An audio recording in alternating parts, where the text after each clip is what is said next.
Então hoje nossa palestra, nosso diálogo consciencial vai ser sobre influências e obsessões espirituais. Então nós sabemos que nós somos muito influenciados, espiritualmente falando. Nós vamos falar bastante, vou tentar aprofundar o suficiente para a gente saber como lidar com essas questões, trazer algumas soluções, como é que a gente sabe se a gente está tendo influência, está num processo de obsessão, e também algumas possibilidades da gente se curar, da gente se auxiliar. Então, influências e obsessões espirituais. Vamos trabalhar primeiro com os conceitos. O que é influência espiritual? Ação e interferência que espíritos maus ou ignorantes exercem sobre a grande maioria dos encarnados. Grande maioria dos encarnados. Gente, olha o que é interessante. É uma interferência.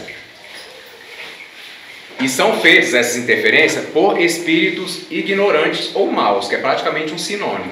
Mas tem alguns espíritos que se aproximam da gente, eu como costumo falar isso muito com os médios aqui nas giras fechadas de educação e desenvolvimento mediúnico, que muitos irmãos, às vezes, veem na gente uma porta de cura, uma porta para o mundo, uma porta de socorro.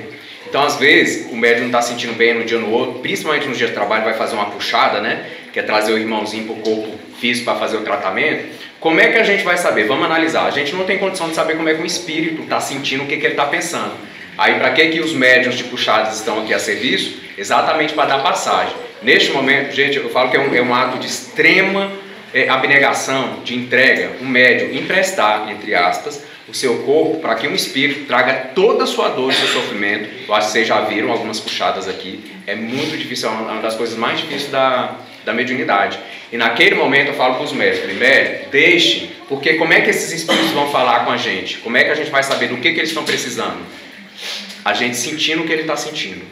É no mesmo nível, não é? Que a espiritualidade também guarda e cuida da gente. Mas a gente precisa sentir e a gente precisa entender. E aí como é que esses espíritos fazem? A espiritualidade da casa, os guias de cada médium, permite que esse espírito se conecte ao médium.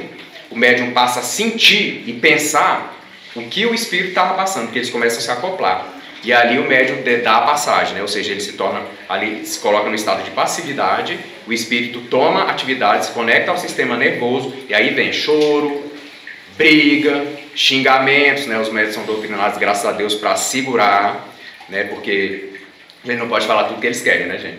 Então, assim, toda aquela raiva, aquela violência, aquela mágoa, aquele ódio, ali a gente começa a conversar. Então a gente faz a doutrinação, esses espíritos são encaminhados para escolas e hospitais espirituais. E o que é importante, gente?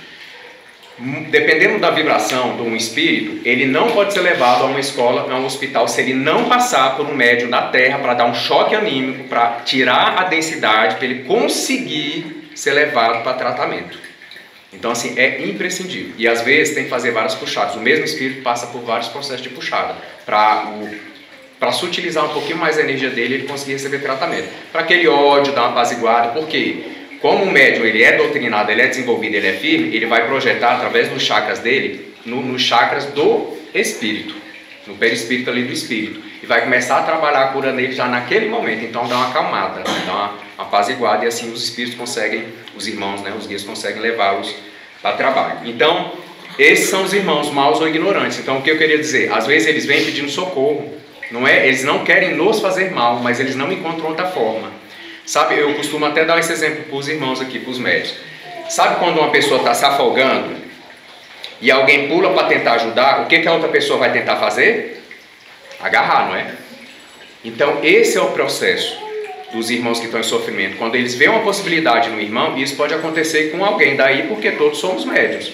Então quando o irmão vê essa possibilidade, ele se desespera e fala, meu Deus, a porta da minha cura. Aí o que a gente precisa saber? Estar consciente, saber discernir, saber trabalhar o que a gente vai falar um pouquinho dessas influências, dessas obsessões, para a gente poder se fechar o corpo, como a gente fala na Umbanda, né? Que é aumentar, nada mais é, gente, que aumentar a vibração, confiar e falar assim, opa, veio do nada, eu sei que não é meu.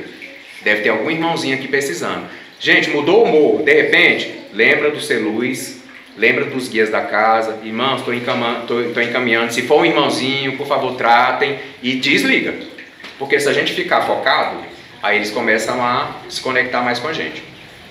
Então, influências espirituais. A outra parte, a obsessão, já é diferente. Não é uma influência, uma interferência. É um domínio, um certo domínio que alguns espíritos maus ou ignorantes podem adquirir sobre as pessoas. Esses conceitos estão no livro dos mestres, para quem quiser buscar mais lá. O que é importante a gente saber? Espíritos benfazejos, espíritos elevados, como os nossos guias, mentores, protetores, Exus e pombagiras, gente, eles não nos influenciam.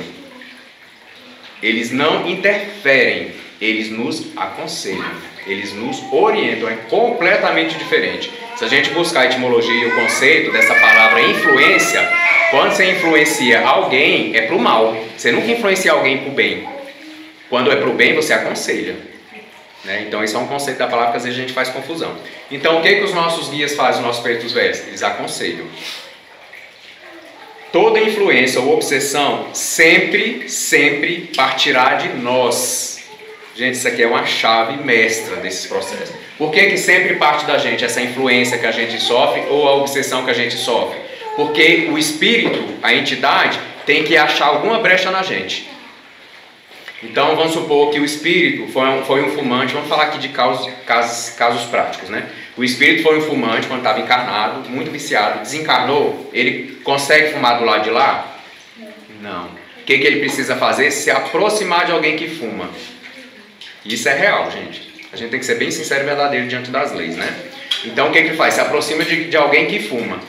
O que ele faz? Começa a se acoplar com essa pessoa. Vocês concordam que uma pessoa que não tem tendência nenhuma de fumar, algum obsessor que queira fumar, vai se aproximar dessa pessoa? Ele vai em quem? Em quem tem tendência. Mesma coisa para bebida, mesma coisa para outros vícios que a gente tem. Gente, qualquer vício, até maledicência, fofoca, criticar demais, aquela história que a gente já tratou em muitas palestras. Onde tiver uma brecha e aquele espírito tiver sintonia com aquilo, gostar daquilo, ele vai fazer. Quer ver um exemplo? Acabei de ser intuído aqui. Um exemplo muito interessante. Tem algumas casas, gente, que não são de Umbanda, não são de Candomblé, não são de nada, mas elas falam que são. Vocês vão entender por que eu estou falando isso. Que elas fazem magia das trevas. Sabe aquele negócio de amarração, desamarração, destruir a vida de alguém? Olha, eu quero um emprego, mas tem uma pessoa que está no meu lugar, vou lá tirar ela do meu caminho para eu entrar? Não é Umbanda, não é Candomblé. Gente, isso não é religião. Isso não é religião. Mas as pessoas se auto-intitulam e a gente tem que agir com discernimento. O que acontece? Quando uma pessoa chega até uma casa dessa, uma entidade, que não é entidade de luz, ou um dirigente que não está, que se esqueceu, né, dos compromissos que ele está assumindo ali diante do trabalho, e ele faz esse tipo de coisa, gente, qualquer coisa que crie sofrimento, que gere dor, que altere a lei, a sequência da lei, ele vai responder. Agora eu pergunto para vocês, essa pessoa que foi nessa casa, recebeu uma orientação, quem aqui de nós não tem o mínimo discernimento para saber que tirar alguém do emprego é errado, que desmanchar um casamento é errado, entendeu? Que forçar a pessoa a querer ficar com a gente, a nos amar, é impossível. Quem aqui que não tem discernimento? Então quando a pessoa vai, entende que a tampa é a panela?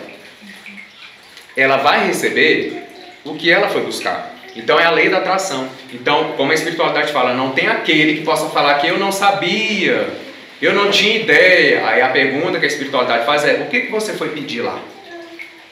Né? Aí vamos supor que o dirigente lá faça umas coisas escondidas, que a pessoa não saiba. Se a pessoa tiver princípios, a própria energia dela não bate com a da casa. O que ela faz? Ela segue. Sintonia e afinidade, gente. Isso é uma lei inexorável. Ninguém consegue subverter essa lei. Nem esses irmãos. Aí a pergunta que foi feita aqui no livro dos médiuns. Somos muito influenciados? Muito mais resposta, né, dos espíritos ali. Muito mais do que imaginais. Influem a tal ponto, pois, frequentemente, de ordinário, são eles que vos dirigem. Olha o que os espíritos falam. Frequentemente são os irmãozinhos que nos dirigem. A gente pensa tanta coisa, tanta confusão mental, a falta do autoconhecimento. Porque como é que eu sei se o pensamento é meu ou se não é? Eu preciso me autoconhecer. Né? Então, esse tipo de pensamento não é meu. Não, eu não estava pensando nada disso, veio do nada. E é uma coisa ruim, é uma coisa para me fazer mal. Então, na hora eu tenho que usar o meu juízo, o tribunal da minha própria consciência e falar assim, oi, não, tem coisa errada. Eu posso estar sendo influenciado. E aí a gente fecha a porta. Porque o perigo é a gente dar a porta, né? O que a gente tem que entender? Que esse planeta que a gente está aqui, esse universo que a gente habita, gente, é um universo mental. Vamos supor que esse planeta Terra fosse um aquário.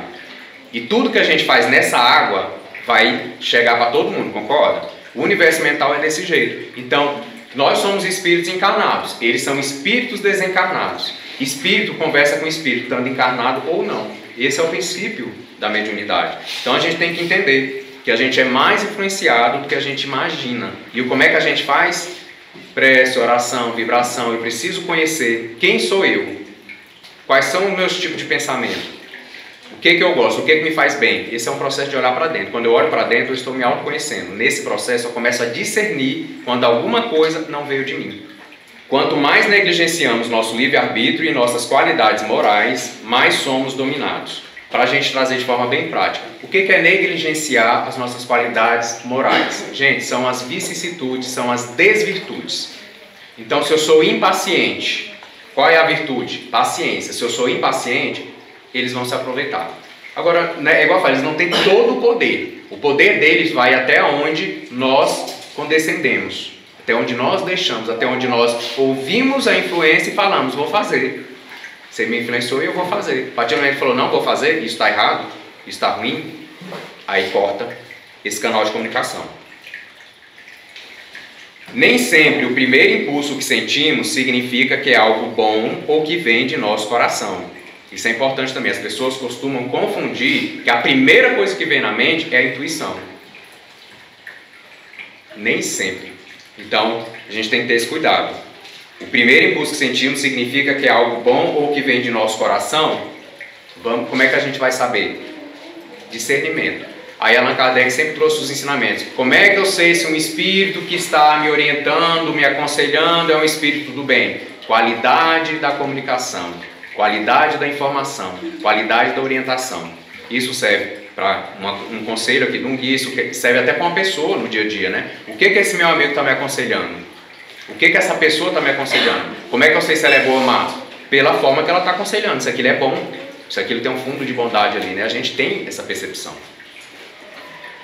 Falando agora das obsessões. Nós temos vários tipos de obsessões. Eu vou dar só uma pincelada, é muito tranquilo de entender. Nós temos obsessões de encarnado para encarnado. Então, vamos supor, a partir do momento que eu começo a atrapalhar a vida da Rafaela e a Rafaela começa a atrapalhar a minha vida, é uma obsessão de encarnado para encarnado. Ou seja, obsessão, gente, não é só do mundo espiritual, não. É aqui. Tem obsessão também de encarnado para desencarnado. Porque a gente tem mania de falar só de lá para cá. Não. Quer ver um exemplo de obsessão de encarnado para desencarnado, que é mais comum do que a gente gostaria, em termos de familiares? Sabe quando a pessoa está desequilibrada? A gente sabe que não é por mal, gente. Por quê? Não buscou conhecimento, isso aqui que a gente está fazendo, não buscou orientação, entender as leis, o processo da morte, porque não é fácil, mas tem como a gente lidar de cada vez de forma melhor.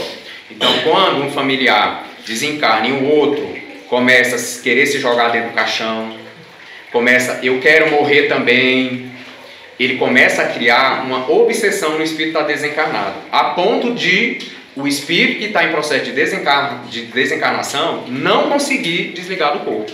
Tanto que isso é sério. Sabe por quê? Você imagina, dependência familiar, financeira, dependência moral, dependência emocional. Então isso cria choque que atrapalha os dois lados, porque a conexão continua, gente. Né? Além da carne. Então, o que é essa obsessão de encarnado para desencarnado? Esse é um exemplo. Aí um ente amado faleceu e eu fico ali lamuriando, lamentando todo dia, vejo uma foto, vou no quarto, eu choro, eu brigo, eu esbravejo, porque comigo, Deus, porque isso? Isso é obsessão de encarnado para desencarnado. Gente, isso vai tudo até o nosso ente amado. Isso é então de encarnado para desencarnado. Aí tem de desencarnado para encarnado, que são esses processos, principalmente os vícios. Eles adoram os nossos vícios, quaisquer que sejam. Até a preguiça, o ócio, tudo eles aproveitam. Se for para tirar a gente do caminho, eles vão aproveitar. Então a gente tem que ficar esperto. E aí tem um outro processo de obsessão que eu considero mais grave, tá? Isso não está na literatura espírita. Eu vou explicar por que eu considero mais grave, que é o de auto-obsessão.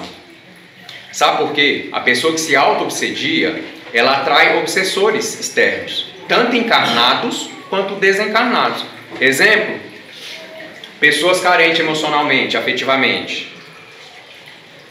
que se fazem de vítima, que procuram amor e nunca conseguem, né? Ela entra num processo de auto-obsessão. Todo dia aquele lamento, aquela lamúria. O que que acontece? Vocês concordam que esses golpes que estão acontecendo aí que a gente vê no jornal? Então a auto-obsessão atrai obsessores encarnados e desencarnados. A gente tem que ficar muito atento a isso. Assim, não há dominação do espírito obsessor se não houver a participação do encarnado ou do espírito, caso esteja desencarnado. E quais são, gente, a participação? Essas imperfeições morais que a gente tem. Os maus hábitos, as más tendências, os vícios de forma geral. Obsessores sempre procuram os pontos fracos de quem será obsidiado. Quais são os seus maiores problemas? É família? É trabalho? É emprego? É amizade? É amor próprio? Observe, a gente precisa olhar para a gente mesmo e observar, porque esses são os nossos pontos fracos e são esses lugares onde esses espíritos e irmãos encarnados vão chegar para tentar se aproveitar da gente. E infelizmente o mundo está do jeito que está, então a gente tem que se cuidar. O que os obsessores utilizam? Eu vou dar um exemplo aqui. Os nossos medos.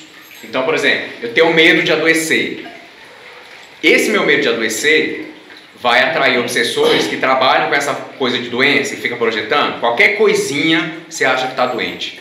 Você vai, faz aquela bateria de exame, você vem aqui no celular e o guia fala, meu filho, está tudo bem. E você fica com aquele negócio, ó, auto-obsessão. Você se auto-obsediando, meu Deus, eu estou doente, eu não estou bem, tem alguma coisa errada. Aí os irmãos começam a projetar. Outro exemplo aqui, estou pegando de literatura espírita, que eu já li. Outro exemplo que acontece muito. A pessoa desencarnou, o familiar desencarnou, certo? Aí a pessoa está ali lamuriando, tal, querendo fazer algumas coisas, tomar decisões erradas. Sabe o que o obsessor faz? Alguns obsessores conseguem fazer isso. Plasmam a forma daquele ente familiar. Fingem que são aquele ente familiar. Como a pessoa está muito sensível, aí esse espírito se aproxima e começa a aparecer em sonho, começa a projetar na tela mental dela, como se fosse o pai, a mãe e o irmão pedindo para ela fazer uma coisa que é errada. Aí ela vai lá e faz. Então, gente, eles são muito inteligentes. Eu costumo dizer para os médicos aqui que ainda há uma descompensação nessa balança entre o bem e o mal. Vocês já perceberam que normalmente as pessoas do mal ou ignorantes que querem fazer o mal se organizam, se protegem. Meu filho, vamos pegar os políticos, né? Gente, como eles se cuidam, como eles se protegem. Já imaginou se as pessoas de bem fizessem isso? Eu costumo dar aqueles exemplos da injustiça.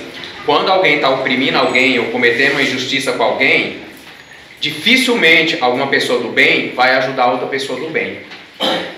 Simplesmente cala e deixa para lá. Então a gente não se posiciona. Claro que estou dando exemplo, a gente tem que ter cuidado hoje em dia, né?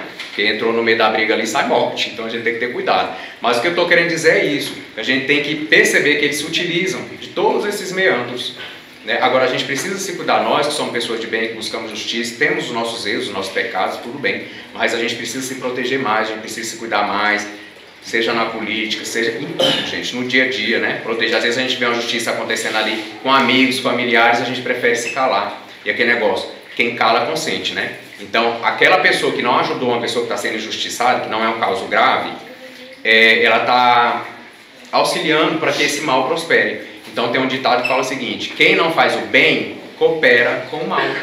Não fazer nada é cooperar com o mal, é estar em cima do muro. Estar em cima do muro é fazer o mal. A gente precisa se posicionar. Agora, vamos usar a inteligência e nos posicionar da forma correta.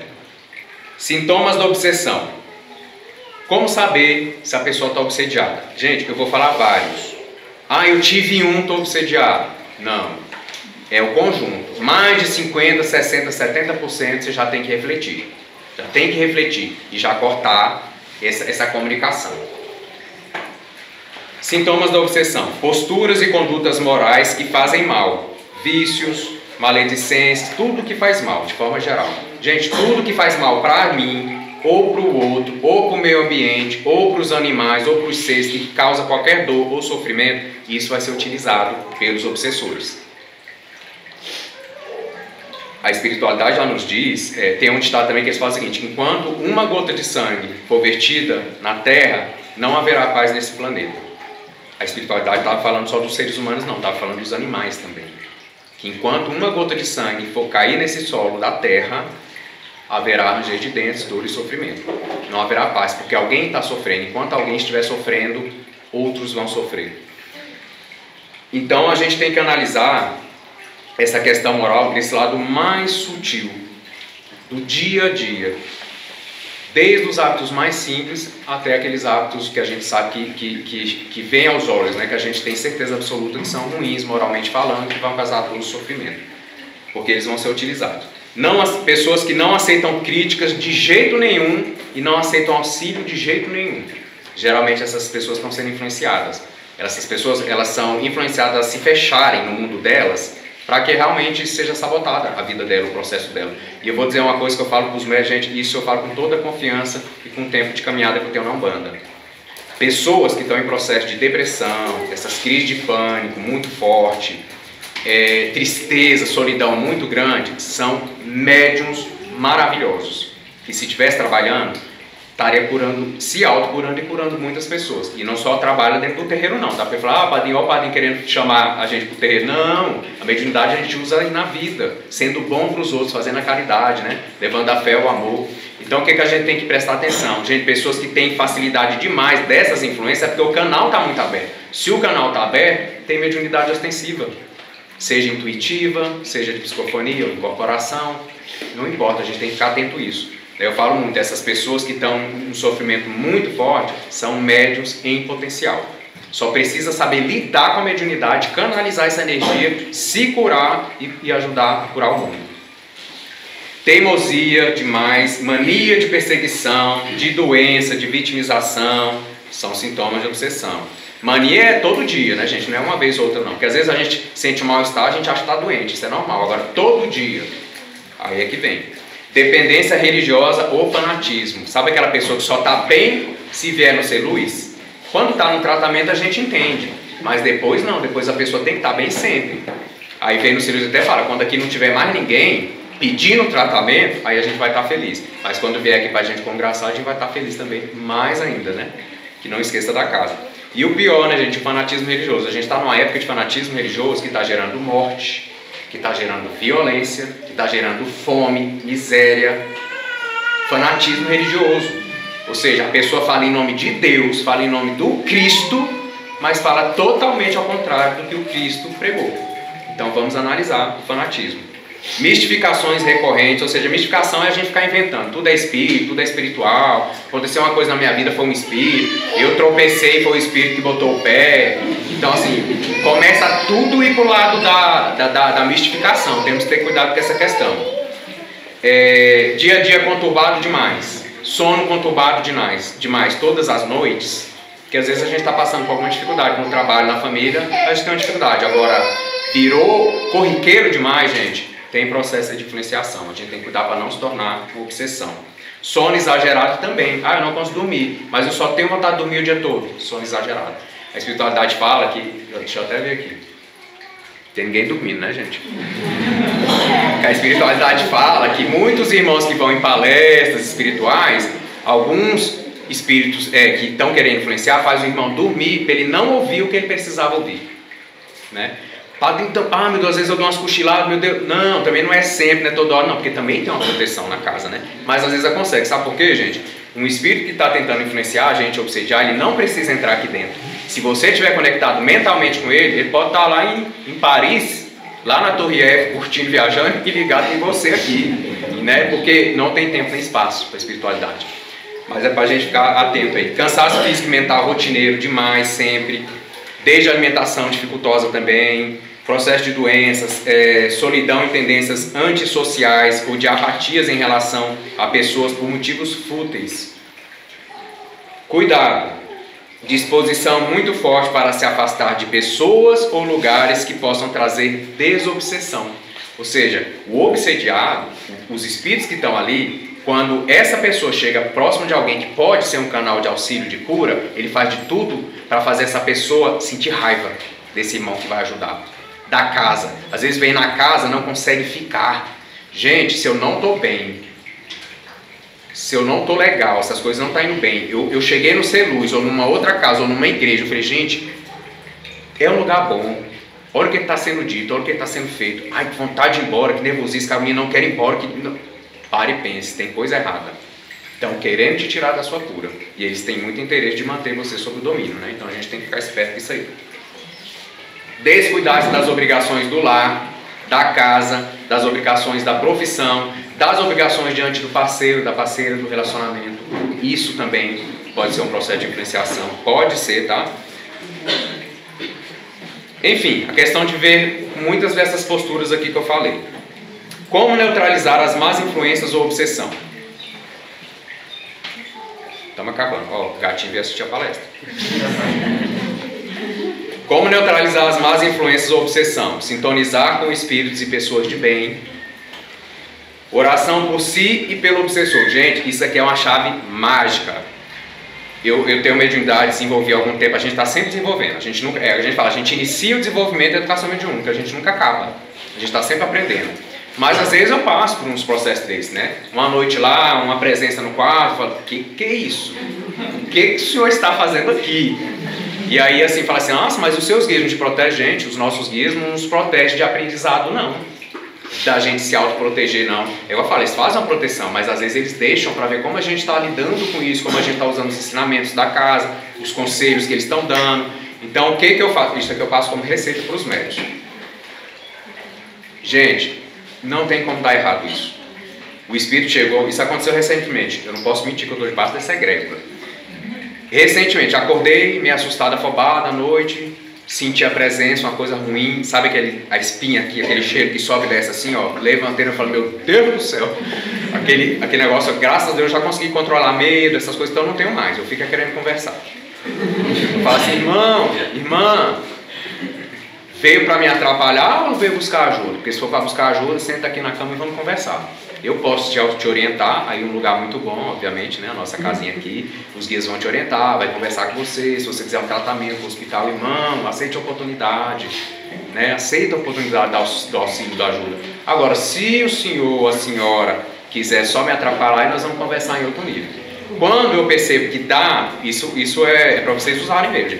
Quando eu sinto que dá uma acalmada, não vai ficar 100%, porque é aquilo que eu falei, se o espírito está em desespero e ele quer ajuda, ele vai conseguir ficar calmo? Não vai, mas diminui um pouco o nível de desespero, porque o que ele queria, que era atenção, ele recebeu, tá? Gente, pelo amor de Deus, quem não for médium, quem não tiver conhecimento, doutrina, desenvolvimento, não vai fazer isso não é para ficar conversando com o espírito em casa não, manda por ser luz. Eu estou dando um exemplo de como lidar, que é a mágica que eu vou dar agora, que é para vocês fazerem. O que vocês vão fazer? Sentiu que o negócio está demais, agoniando demais, está incomodando? Não, você não quer ajuda, você quer me atrapalhar. Espera aí, vou começar a te abençoar. Gente, já vê que negócio de capeta fugindo da cruz?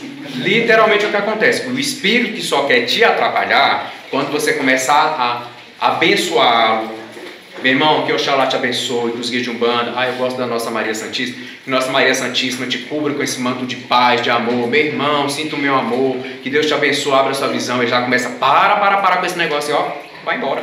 Você acha que ele quer ficar ouvindo alguém ficar fazendo prece para ele? Não quer, gente, não fica. É aquele negócio, se não houver interação, se o diálogo não for bom para... A gente fica conversando com alguém que está conversando alguma coisa que a gente não quer? Não fica. Só quando tem sintonia, quando tem afinidade. Agora, se ele vem para obsediar e eu dou para ele o que ele quer, o que ele vai fazer? Meu filho vai deitar na cama do nosso lado. Né? Jeito de falar, porque nós temos proteção, graças a Deus. Mas façam isso, prece, oração, invoque anjos, orixás, guias, não importa, dentro da sua crença, da sua fé, comece a abençoar. Pega a Bíblia, pega o Evangelho segundo o Espiritismo, vou ler para você, fica aqui que eu vou ler. E fale mais, fale para ele ou para ela o seguinte, cada vez que você voltar aqui, vai ser 3 dias de oração para você. Gente, não vai voltar. Eu estou falando que eu faço isso, não volta. Não volta. Pelo menos não voltou. Trabalhar nossas más tendências. Eu preciso fazer isso no dia a dia. Não adianta, se eu não trabalhar as minhas más tendências, eles vão continuar me encontrando. Porque eu sou uma porta para o que eles querem. Se eu não fechar essa porta, eles vão entrar. E vão ficar se a gente deixar. Exercício da gratidão ou de só focar mais nas boas coisas da vida. Exercício do controle mental e emocional. Maturidade, né, gente? Meditação, perdão, se abençoar e abençoar os outros. Sabe quando a criança está dando birra? Você põe ela do seu lado, agora nós vamos meditar. Chama eles para meditar. Agora nós vamos meditar junto. Pega um decreto, põe uma música. Faça o que for possível e tiver ao seu alcance. E outra coisa mais importante, buscar auxílio e estar aberto e disposto não apenas a ser orientado, como a seguir as orientações. Né? Então, adianta, eu vim aqui no Preto Velho, pedi as orientações, ele me orientou e eu não segui? Não adianta. Aí é que vem o ponto da deixa. Como é que a gente fala, gente, quando é o spoiler que eu dei no início? Spoiler, gente. Eu tô atualizado. O spoiler que eu dei lá no início da palestra. Aquela história que eu falei, vejam o Celui, gente, como um porto seguro. Mesmo quando vocês estiverem vindo aqui, poxa, eu conversei com um guia, ele passou um tratamento e ainda não melhorou, ou deu uma melhorada, mas voltou de novo. Vejam os Celus, os guias, a corrente que está aqui de todos nós como um porto seguro. Porque às vezes a tempestade precisa ficar mais um tempo ali. E vamos aí, a gente coloca na mão de Deus, a gente faz o que está ao nosso alcance, segue as orientações. Quem dera, eu falei, vou repetir de novo o spoiler que eu dei no início, quem dera, gente, todo mundo que viesse aqui, saísse daqui sem problema nenhum na vida, mas esse não é o propósito. O propósito é o autoempoderamento, o propósito é o autoconhecimento, o propósito é a gente mudar o que pode ser mudado, mas aprender a aceitar o que não tem como ser mudado. Mas ali eu vejo o Celus como um ponto seguro. Então, tem coisas que eu não vou conseguir mudar, nem com tratamento com Celus, mas eu agora estou ouvindo as palestras, estou entendendo melhor, já sei como posicionar, consigo ter uma relativa paz. Então a gente tem que ter essa consciência, né? O próprio Jesus Cristo, nosso Pai Oxalá, quando esteve em terra, ele falou, a tua fé te curou. Ele mesmo falou, não fui eu que te curei. Porque, gente, falo isso aqui diante dessa greve, com toda certeza que eu tenho diante disso. Nem Jesus pode curar ninguém que não tenha merecimento. Sabe por quê? Ele não vai derrogar uma lei divina, porque ele veio exemplificar a lei. Então ele não derroga, então a gente tem que entender que nem Jesus curaria uma pessoa que ainda não poderia ser curada, que aquele processo é importante para curar a alma, o espírito. Então vamos ter o Celus como esse porto seguro. Isso é um pedido que a gente faz. Nos lembra Santo Agostinho, questionai-vos, interrogai-vos sobre o que tendes feito e com que objetivos agis em cada circunstância. As respostas acalmarão a vossa consciência ou indicarão um mal que precisa ser curado. Ou seja, se você se questionar, se interrogar, de duas uma. Ou você vai ficar, não, estou tranquilo porque eu estou fazendo tudo certo. Ou então você vai falar, preciso mudar. Continua Santo Agostinho. Formulai, portanto, a vós mesmos, perguntas claras e precisas. Sobre o que você tem feito, sobre o que você tem pensado. Tem um conflito. Eu estou aumentando o conflito, estou botando mais energia para aumentar, ou estou dando a solução desse conflito? Família, relacionamento, trabalho. Gente, não tem como. Se o fogo está ardendo e eu jogo combustível, o que acontece, gente?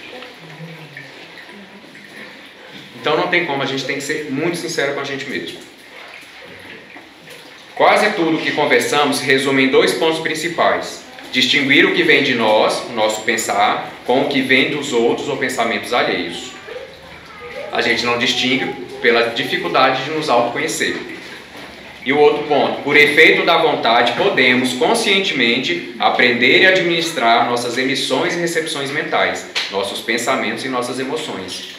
Aí eu pergunto, quem aqui tem costume de observar as emoções, ver qual foi o gatilho, por que isso começou, qual o poder que isso tem sobre mim, entender essa relação que eu tenho que ter domínio? Quem que para pensar isso no dia a dia? A gente só fica com raiva, só fica com depressão, com tristeza, e a gente não para pensar o porquê. Para quê? Tem propósito? Deixa eu ver, deixa eu procurar a solução, deixa eu resolver. Não tem solução? Então eu vou ficar em paz. A espiritualidade costuma dizer, é mais fácil você resolver a sua situação com um problema que não tem solução do que com um problema que tem. Porque o problema que tem solução você vai ter que solucionar. O problema que não tem solução, basta você desapegar dele e falar, meu Deus, eu não tenho o que fazer. E seguir. Mas a gente precisa aprender. Disse Chico Xavier para a gente encerrar. A mente é o meu lar. O coração é o meu templo. A verdade é o meu culto. E o amor é a minha lei. Contra essa receita não há influência nem obsessão possível. E também a gente não pode se influenciar nem se obsediar. Gente, vamos cuidar dessa auto-obsessão. Vitimização, terceirizar as nossas responsabilidades, tudo que dá errado na minha vida é por causa de alguém, é por causa do mundo, é por causa... Gente, não tem. Vamos trazer pra gente a autoconsciência, vamos nos conhecer e discernir para a gente pegar esses influenciadores, obsessores no pulo e vamos fazer a nossa parte no dia a dia, que é quebrar esse canal de comunicação, fazendo isso que o Chico falou. Não há obsessores para quem não se deixa obsidiar. Então, axé, saravá. Agora todo mundo aí no ritmo das cores do que veio buscar, a gente vai fazer a corrente de Ogum e aí depois a gente abre, dá um intervalo e abre o atendimento, gente. Saravá.